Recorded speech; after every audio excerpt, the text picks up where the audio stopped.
Salut à toi, bienvenue. Alors aujourd'hui j'ai envie de te parler comment je me suis rétamée en lien avec mes projets et cette vidéo a pour but de te donner, de te donner mes apprentissages de cette expérience que j'ai vécue qui a été très difficile pour moi. Je sors de plusieurs semaines, j'ai vécu comme un énorme burn-out et une succession de crises émotionnelles qui m'ont vraiment frappée, elles m'ont vraiment fait peur.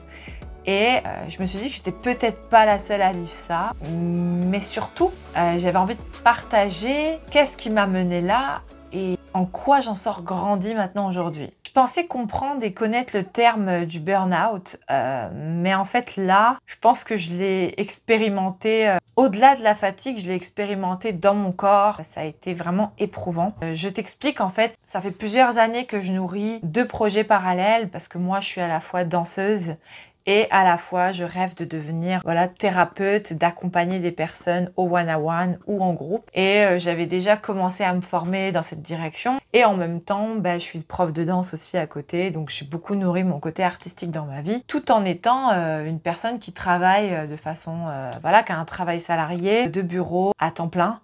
Du coup, je me retrouve avec des semaines très remplies. Et c'est très difficile pour moi de tout gérer. Aussi, mon contexte, il faut savoir que moi, je suis expatriée. Donc à la base, je viens de France et je suis partie m'expatrier au Canada il y a plus de 10 ans. Et en fait, en venant ici, il y a eu beaucoup de changements, beaucoup de choses. Et du coup, j'ai aussi beaucoup travaillé. Je me suis beaucoup donnée. Quand j'ai découvert qu'on pouvait avoir une vie artistique, c'était tout nouveau pour moi. Donc je me suis mis à fond, comme d'habitude. Je me mets toujours à fond dans les choses, je suis très 100%, voire 150 à 200. Le souci, c'est que tu finis par certainement te brûler parce que tu es en mode let's go, moi je suis pas venue de France pour rien. Je suis venue ici pour kiffer ma vie, mais je suis venue aussi pour me réaliser. Vas-y, on y va à fond. Le souci que j'ai vécu, bien évidemment, beaucoup de fatigue. J'ai commencé même à avoir des vertiges, des problèmes d'équilibre interne avec mes oreilles. Et tout ça a commencé il y a plusieurs années, a fait que j'ai commencé à me poser beaucoup de questions sur comment on gère, comment on fait pour gérer une vie à temps plein, plus une vie artistique, et une reconversion de carrière. Enfin, tout ça. Et ça fait 10 ans que je suis en processus sur ça. Et ça a généré chez moi énormément d'impatience. Parce que j'ai commencé à me former, j'étais dans une très belle lancée pour devenir thérapeute. J'avais réussi à retrouver un peu un équilibre pour que je puisse laisser de l'espace à ma reconversion professionnelle. Et là, il y a eu le Covid. La chose qui a détruit la plupart des projets des gens. En tout cas, moi, ça a été mon cas, ça a été très dur et ça a généré tellement de choses que moi, du coup, avec mon conjoint, on a décidé de quitter Montréal, là où on vivait depuis 10-11 ans pour lui, et d'aller en fait vivre en Martinique, dans son île à lui, son île natale, pendant 1 an et demi. Et ça, on le savait pas sur le coup, on était tellement perdus à cause du Covid, tout ce que ça a généré dans nos vies. Beaucoup de mouvements, beaucoup de choses. Ça a généré son lot d'émotions, positives, très positives et négatives. On a quitté notre vie assez brutalement en seulement 1 mois et on est revenu. Il a fallu se réadapter. Donc on a fait une double expatriation. Donc on était déjà expatriés tous les deux. On est partis revivre et se réinstaller donc dans le système français, mais sur une île, donc en Martinique, pour revenir encore se réexpatrier au Canada. Bref. Donc, grand bordel, tout ça pour t'expliquer un peu mon contexte et t'expliquer tous les changements, les difficultés que ça a pu générer. En vivant tout ça, j'ai pu aussi vivre pas mal de choses qui m'ont montré que moi, dans la vie, il faut que j'avance. Là, c'est bon, on est parti là, etc. Ça a généré beaucoup d'impatience et d'incertitude, de peur chez moi. Parce que je me suis dit, mais waouh, là, ça y est, j'ai tel âge. Moi, j'ai 34 ans là aujourd'hui. J'ai 34 ans. Oh là là. Je suis tombée dans la comparaison à voir où j'en étais, qui ne fait pas ça de toute façon. L'âge où tu commences à un peu comparer ta vie, où tu regardes à côté, tu dis oh bordel, là mais moi je suis toujours pas maman, oh il y a telle chose. Donc ça a commencé à m'avoir. Et aussi à me questionner surtout, mais où je veux aller et c'est quoi la vie que je veux en fait. Parce que là, j'ai l'impression d'être revenue pour reprendre une vie que peut-être que je voulais plus. Après tout ce process-là, je me suis dit, ok, let's go. De toute façon, je sais que je veux pas vivre ici toute ma vie. Je sais que j'ai envie d'être libre financièrement, géographiquement. Je me lance dans mes vidéos et j'y vais à fond. Je fais de la création de contenu, même si c'est dur, même si je fais ça pendant 3 mois, je me tue et je fais ça. Et je me lance l'objectif de faire de la création de contenu tous les jours sur les réseaux sociaux, sur Instagram surtout. C'était un casse-tête. Vraiment, je me brûlais. C'est-à-dire que je rentrais le soir du travail et ensuite j'attaquais ma création de contenu peut-être pendant 2 heures, des fois 3. Je voyais pas le temps passer. Mon conjoint rentrait à la maison, j'étais totalement débranchée, toujours, enfin, totalement connectée sur le téléphone, mais déconnectée de lui. Ce qui m'a créé aussi beaucoup de frustration. J'ai voulu me mettre à accompagner assez rapidement aussi des personnes et c'est ça qui a fait que je me suis rendu compte qu'il y avait un problème. J'ai été voir une thérapeute, on a discuté. Elle m'a permis de réaliser en fait déjà que j'étais pas du tout alignée, donc je voulais sauter trop d'étapes. J'étais impatiente. Et en fait, j'écoutais beaucoup plus mon impatience, beaucoup plus mes incertitudes, mes peurs pour avancer, plutôt que de se calmer en fait, vraiment de se calmer. Et moi, j'étais pas calme sur ça, parce que je voulais avancer. J'ai une tendance à être quelqu'un qui va être facilement dans l'action, mais peut-être beaucoup trop, à un point de me brûler, puis j'entends pas mes limites de mon corps, je sens rien, et je fonce. Et je veux toujours trop en faire. C'est mon plus grand défaut. C'est ce qui fait que je vais commencer un truc, et je vais l'abandonner constamment. Et ça, c'est un sentiment que je voulais pas encore répéter, mais je l'ai quand même répété. Ça m'a quand même mené à mon objet, à ce que je voulais pas. Aussi, petite parenthèse que tu dois savoir de moi, c'est que en fait, je suis quelqu'un d'hypersensible. Donc, c'est-à-dire que j'ai une incapacité, vraiment, à laisser mes émotions de côté. Je ne peux pas faire ça. Il y a des gens qui arrivent à éteindre leurs émotions, à les étouffer, à les mettre de côté. Ce n'est pas possible pour moi. Si je fais ça, j'explose tout le temps. Je peux pas, en fait. Surtout quand tu l'as conscientisé. C'est encore plus difficile. Je suis quelqu'un, en fait, que quand j'ai des émotions, je dois les gérer. Je peux pas, je dois m'amener à un processus. Il faut que j'écrive, il faut que je fasse quelque chose pour libérer les émotions, avancer et apprendre de ce que je ressens. Je peux pas rester comme ça et dire ok bon ça cette émotion me saoule et si je le fais c'est dévastateur pour moi. Mais c'est beaucoup plus dévastateur que quelqu'un qui n'a pas conscience et qui va pas essayer de les gérer ou qui va mettre ça de côté parce qu'il est habitué, il est sur pilote automatique. Moi ça pas du tout, c'est pas possible. Donc je reviens à ce que je disais au début, mes crises émotionnelles. Là, je suis arrivée à un stade, donc après tout ce que je t'ai raconté, ce contexte-là, je suis arrivée à un stade où même devant la thérapeute, elle m'a regardée et elle m'a dit une phrase importante. Qui a dit qu'on doit réussir dans la vie? Je dis wow. Elle me dit ensuite, mais qui a dit qu'on doit réussir professionnellement? Qui dit que déjà, c'est pas dans un autre domaine où tu vas peut-être beaucoup plus t'épanouir et toi, en fait, t'es fixé sur celui-là. Puis moi, dans ma tête, ça génère plein de choses. Je me dis ça, je me dis, bah attends, bien sûr que je vais réussir professionnellement parce que voilà, et puis nanana, et puis il faut de l'argent.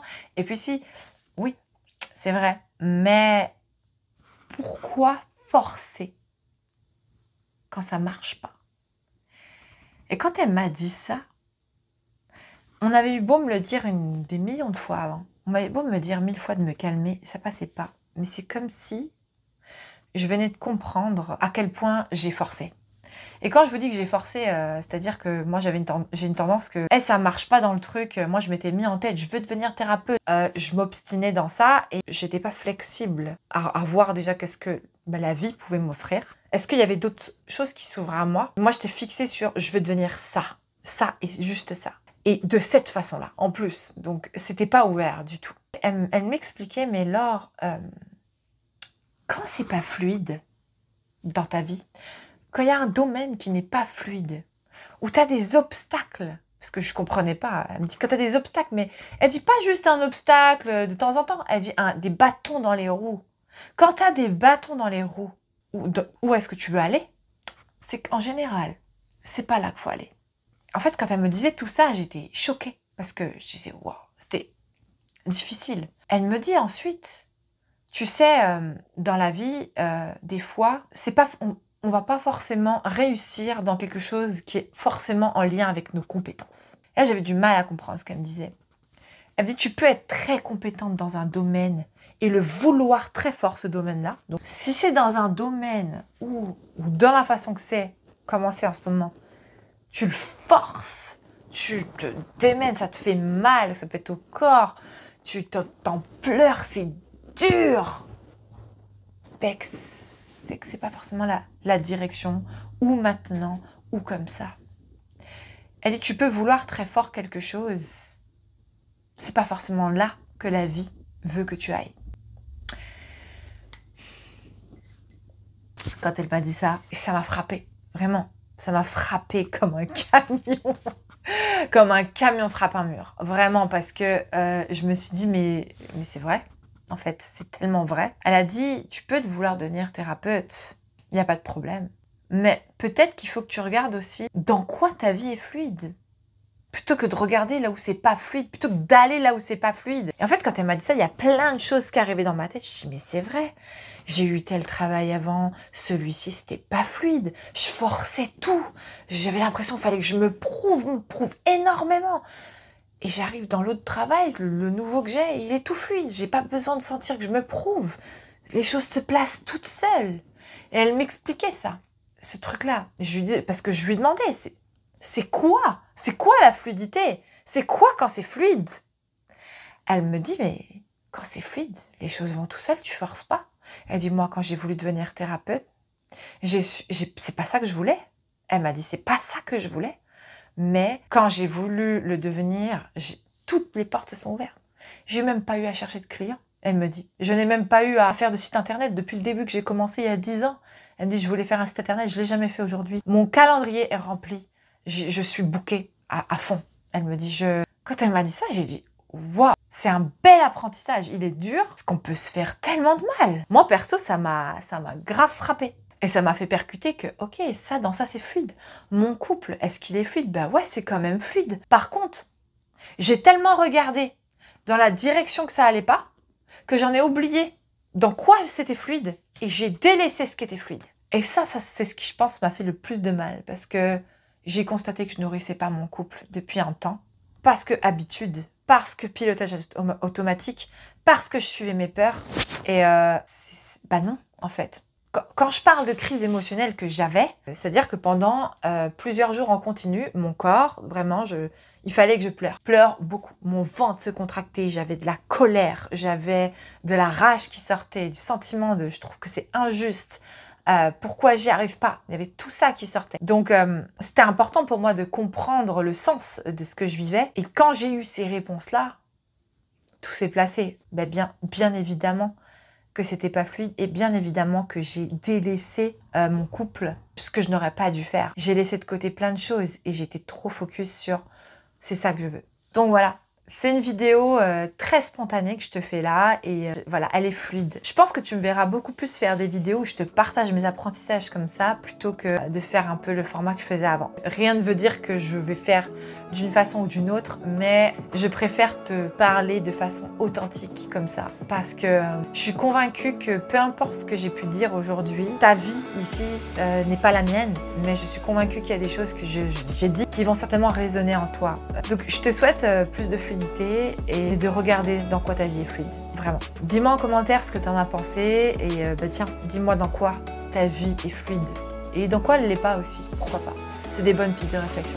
Je te souhaite une bonne journée et n'hésite pas à t'abonner, ça soutient la chaîne et ça me permet de montrer cette vidéo à plus de personnes et d'avoir plus d'impact. Bonne journée, ciao!